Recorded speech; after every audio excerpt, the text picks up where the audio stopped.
ناظرین کرام خوش آمدید، آپ رحمت سحر دیکھ رہے ہیں تسلیم صابری کے ساتھ۔ انبیاء اور خاص ہم نے دیکھا ہے کہ خاص دلچسپی ہے ہمارے مسلمانوں میں، خاص طور پر نوجوانوں میں حضرت انبیاء کرام کے قصص کے تعلق سے، تذکروں کے تعلق سے بہت توجہ کے ساتھ غور سے سنتے ہیں۔ انبیاء کرام، ان پر ایمان لانا اور ان کی جو شان قرآن مجید میں بیان کی ہے۔ نحمدہ و نصلی و نسلم علی رسولہ الکریم، اما بعد فاعوذ باللہ من الشیطان الرجیم، بسم اللہ الرحمن الرحیم۔ اس کائنات ارضی و سماوی میں سب سے بڑا منصب نبوت کا منصب ہے۔ بے شک، سب سے بڑی شان وہ رسالت کی شان ہے۔ بے شک، نبوت و رسالت سے بڑھ کر مقام اور مرتبہ کسی انسان کو نہیں ملا۔ بے شک، اور پھر ایک خاص نہ مل سکتا، نہ مل سکتا ہے۔ بے شک۔ اور ایک خاص بات یہ ہے کہ باقی اس سے نیچے کے جتنے مراتب ہیں، جتنے اعزازات ہیں، چاہے کوئی کتب ہو، چاہے غوث ہو، چاہے ابدال ہو، چاہے اوتاد ہو، وہ آپ زہد سے، عبادت سے، ریاضت سے حاصل کر سکتے ہیں۔ کسبی ہو سکتا، کسبی ہو سکتا ہے، لیکن نبوت کسبی نہیں ہوتی۔ نہیں ہو سکتا۔ یہ صرف اللہ کی عطا سے ہے۔ اللہ جسے چاہتا ہے اپنی نبوت اور رسالت عطا فرماتا ہے۔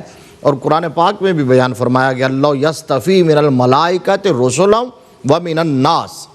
اللہ رسولوں، اللہ ملائکہ میں سے اور لوگوں میں سے جس سے پسند کرتا ہے اسے منصب رسالت اور منصب نبوت عطا فرما دیتا ہے۔ بے شک۔ اب جہاں تک ان کو ماننے کا تعلق ہے اور ان پر ایمان لانے کا تعلق ہے، تو ہر دور کے اندر اللہ تبارک و تعالیٰ نے جو نبی بھیجے، جو رسول بھیجے، یکے بعد دیگرے نبی اور رسول تشریف لاتے رہے۔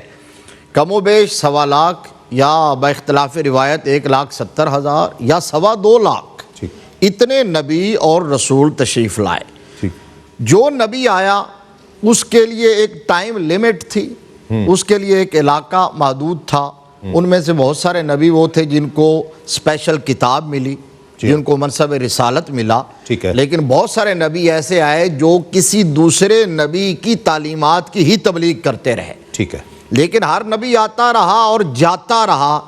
جو بھی نبی آیا اس نے اپنی تعلیمات کے اندر آپ کو اور میرے کریم لجپال خاتم النبیین صلی اللہ علیہ وسلم کی بشارت ضرور عطا فرمائی۔ واہ واہ واہ، کہ ہم چلے جائیں گے، آنے والا آئے گا۔ تاجدار بریلی نے کہا کہ کیا خبر کتنے تارے کھلے چھپ گئے، پر نہ ڈوبے نہ ڈوبا ہمارا نبی، اور کرنوں بدلی رسولوں کی ہوتی رہی، چاند بدلی سے نکلا ہمارا نبی۔ تو اب ایسا ہوا کہ بینگا مسلم ہماری ایمانیات کے چیپٹر میں یہ بات شامل ہے کہ ہم تمام نبیوں اور رسولوں کی نبوت اور رسالت پر ایمان رکھتے ہیں۔ بے شک۔ حضور سے پہلے آمنت باللہ و ملائکتہ و کتبہ و رسلہ، یہ و رسلہ کا لفظ بتا رہا ہے کہ ہم تمام رسولوں کو اللہ کا سچا نبی رسول ان کے دور میں برحق مانتے ہیں، اور ان کی جو سچی تعلیمات ہیں تعریف سے پہلے کی، ان کو بھی ہم اللہ کی تعلیمات مانتے ہیں۔ اب جب آقا کریم صلی اللہ تعالیٰ علیہ وآلہ وسلم تشریف لے آئے تو اب یہ دور قیامت تک میرے مصطفیٰ کا دور ہے۔ اب نبوت بھی حضور کی ہے، رسالت بھی حضور کی ہے، کلمہ بھی حضور کا ہے، اور امت بھی حضور کی ہے۔ اور آقا علیہ الصلوۃ والسلام نے آخری جملہ یہ، آقا علیہ الصلوۃ والسلام نے فرمایا انا والساعۃ کہاتین، فرمایا میں اور قیامت یوں ملے ہوئے ہیں۔ تو اب مطلب یہ ہے کہ میرے اور روز قیامت کے درمیان کوئی اور نبی نہیں ہے۔ بے شک۔